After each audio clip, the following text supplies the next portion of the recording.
seeing is that by cycling through different language targets, we're teaching in a way that, number one, more closely mirrors natural language development, where a child is not just learning one skill at a time, right? They're learning a lot of them, but they might hear this one this day, and then they're working on this one the next day. And so they're kind of all over the place, right?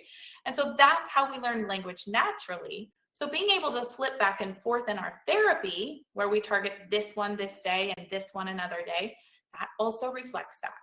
Number two, it also reflects the cyclical curriculum style that our public education system, at least in the United States, teaches, right? You don't just learn about plants 1 year in science and then we never talk about plants again, right? It comes up every year in a slightly more advanced way each year, and we learn more and more about plants as we go along.